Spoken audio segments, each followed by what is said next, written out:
Hello guys, this is Prince VX again, and today I will be talking about opening. The opening Benko Gambit, also called as Volga Gambit, and this is mainly opening plays by black against white's d4. So as you can see, I've already shown in the diagram that d4 is already on the board. So let's go directly to the opening. So against d4, white goes with knight f6, showing flexibility with the opening. This knight f6 shows it can be transformed into queen gambit decline, king's gambit, and nimzo Indian defense, anything. So white will most probably play c4. So c4 again you can transform into anything, and white doesn't know what are you going to play.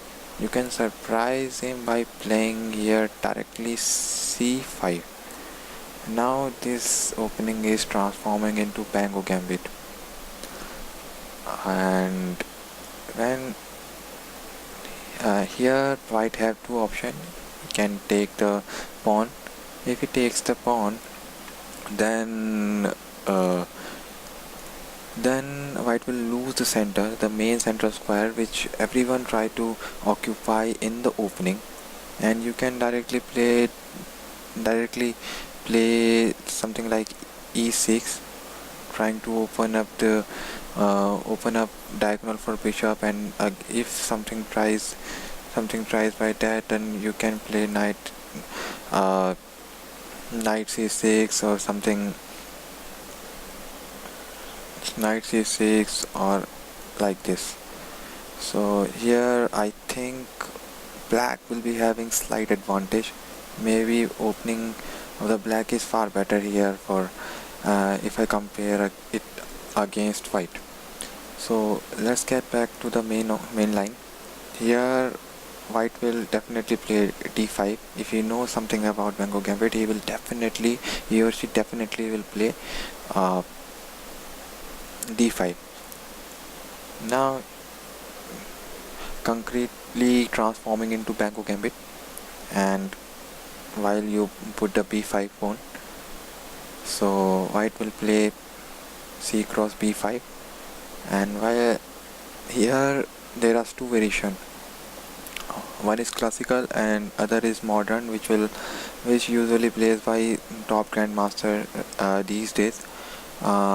That is, if you play a6 here, that is modern variation, and it is played by top grandmaster like Carlsen, Magnus, Nakamura, and others grandmaster of same level.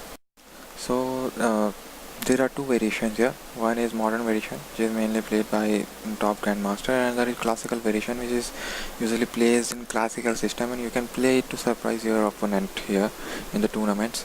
And you can play e6 here. They can certainly take it, and if they take it, you will be having better occupied center. You can play later this d5, f cross e6, and it's white move. If they play knight c3, and you can play d5 here, and again something like this, and you can castle here. You will be having open file of the rook, center occupied by you, and you can exchange this pawn by playing this later also. So going back to the main position here, after b5 you will play, and they will take the pawn, and you will play e6. So you know already what happens if they take the pawn, but the main line is here knight c3. Try to develop your pieces, try to capture some square try to occupy some square in the center, and you will take that. You'll take it and put the bishop e7, try to get this diagonal, attack this knight by two of the pieces. So here either they can take the knight or they can capture the center. The main line is to capture the center by putting the and you can take it directly. Mainly there is two variation. Either you can, when they play e4, either you can take it or you can play a6 also, which is I think better line a6. But this won't create that tactical chances if you know, like this one. I will go this line first, knight cross e4, in which white will play most probably this bishop f4. Bishop f4, try to attack this 7 for this kind of fork here, and you will protect it simply. So what will you do? You will play queen a5. Queen a5 giving a check, and there is no option. Either you go back and giving up the bishop, and losing up this knight also. And other is this, the better option is this. So you will take it, and they will make some space for the king by playing bishop c4. You will play b3, something like that, and now this is your advantage. You can play it for win here if you know it. By b2, this is much forced move right now, and now bishop d6. Bishop d6 will try to clear up this space if they takes. Then you can simply fork them by this check.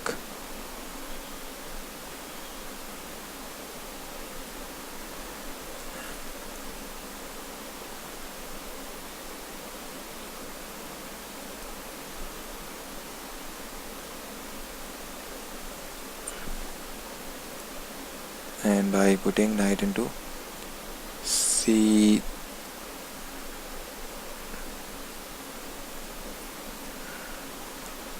better move is knight cross b1 here.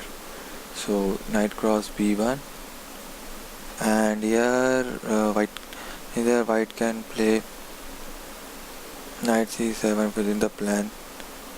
There is only one possible move is this. And if they take the rook, there is a mate of the rook for the king by this rook e8 check, and there is no place to go for the king. Only move is either put any of the pieces or just putting king out of the space, and there is only this is checkmate. So going back to space, in this variation, when white plays e4, when you put bishop b7 and you take the pawn, so this line, if white play bishop f4, you can play queen a5 check, and this is a bit of winning for black here. The other line which white can play here is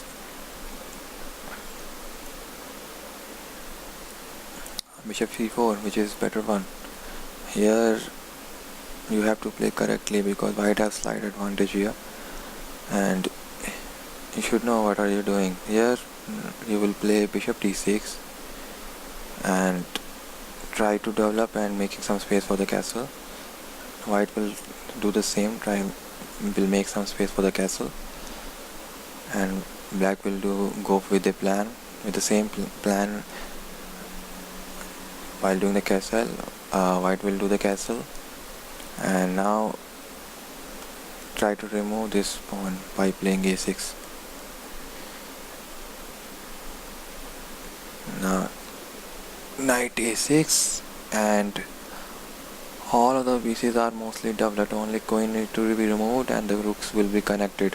Here you can see bishop is there, queen is already there, and rooks are not connected, and knight is already in the center here. You get a good diagonal of bishop, and for the pawn you have compensation of the development. You have better development, your pieces are good. So this is, I think this is equalized position, equal or slight advantage, maybe slight advantage for white, which will be given by computer because of the pawn. But I think this is much playable for black. So queen b3, attacking this bishop, say defending it,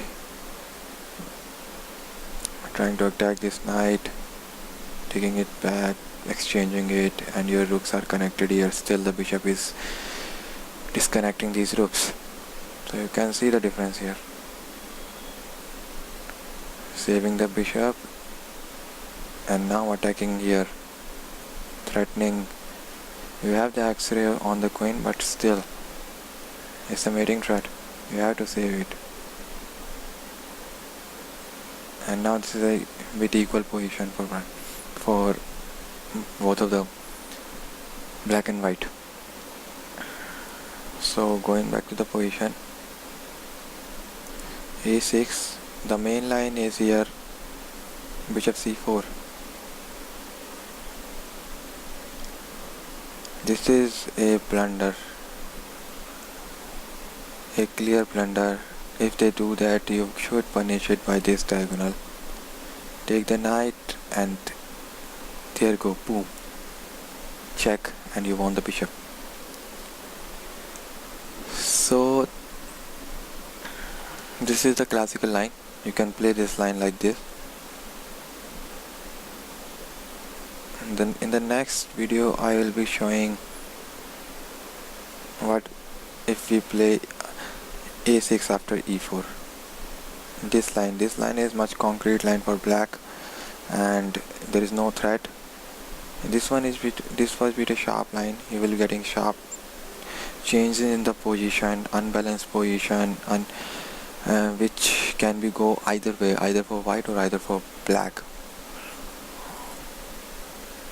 So that was my video for first part of this Benko Gambit. Hope you like it. If you like it, you can click on like, subscribe to my channel, and share it also. Thank you.